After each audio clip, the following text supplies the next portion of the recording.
How many hadiths does the average Muslim know? A hadith is a statement of the Prophet Muhammad, peace and blessings be upon him, where he said something, pertaining to the religion of Islam. So if you were to ask yourself, all the Muslims that you know, your family members, the people that you meet in the mosque, the people that you meet in social gatherings, how many hadiths on average would each one of them know? Would you guess 5, 10, maybe 20, maybe 30?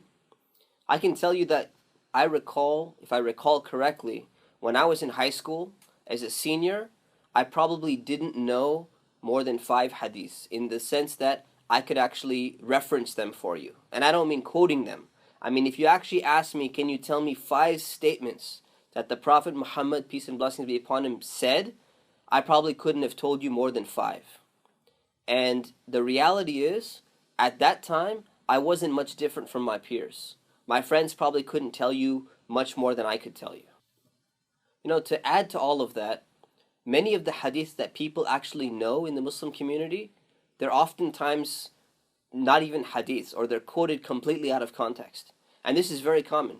You'll go and you'll find somebody making a statement, and they're quoting and they're saying, the Prophet said this or the Prophet said that.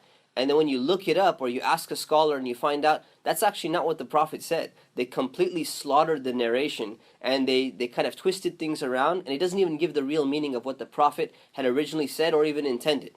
Sometimes the wording is completely mixed up, and sometimes they're actually referencing some random poet or some random sage or some random wise saying that just happens to exist in their community, but it's not even a statement of the Prophet in the first place. So there's a lot of ignorance about the teachings of the Prophet and what hadith actually are. The thing we need to remember is that Allah subhanahu wa ta'ala said in the Quran, لَقَدْ كَانَ لَكُمْ فِي رَسُولِ اللَّهِ أُسْوَةٌ حَسَنَةٌ. He said that you have, meaning you Muslims, you have in the example of the Messenger of Allah a great role model. You have someone to look up to. You have someone to emulate. You have someone to teach you what you actually need to know in this life. And we need to keep this in mind. We need to remember that all of us need to have an understanding of what the Prophet actually taught and what he was actually saying. One of the interesting things to always keep in mind is that Allah has sent prophets without books, but never vice versa. He's never sent a book to a group of people without a prophet. But you find certain prophets that were sent without a specific book. And that tells you something. It tells you that the message that the Prophet is there to actually teach to people, it's very relevant and it's very important to the core message and mission of what Islam is supposed to be teaching to people in the first place. When you study the teachings of the Prophet, it gives you a comprehensive understanding of Islam. And that's something that everyone is badly in need of today. We can study 50 narrations about how the Prophet ate. You can study 50 narrations about how the Prophet prayed, but it's not going to give you a complete picture of his life. It's not going to give you a complete picture of what he really taught in the vast scope of things. In fact, you can study 300 different narrations on how the Prophet actually fasted, and there really are that many narrations and hadiths about that subject.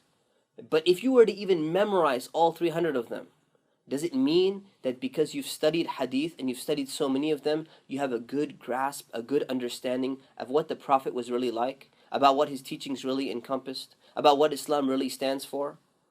The reality is, we need to have a zoomed out view. We need to have a comprehensive view, and we need to understand what it is that the Prophet was really trying to teach us, not only in one aspect of his teachings, or not only on one day of the week, but what did he teach throughout his life, so that we can understand what we really are supposed to be doing as Muslims. So just learning a few hadiths doesn't give us the whole picture. This class is going to focus on 4 things. First, we're going to pick those hadiths which are pretty straightforward, so that when you read them, you're not going to need so much commentary, and you're not going to get confused and have a bunch of other questions about different subject matters while you're reading a hadith. The second thing we're going to focus on are the moral and the spiritual teachings of the Prophet, peace be upon him. Because we can get into certain statements of his that are very theologically or legally loaded, and that can result in a lot of confusions for a lot of people. So we're going to focus on the spiritual and the moral teachings of the Prophet, because that really develops a person's character.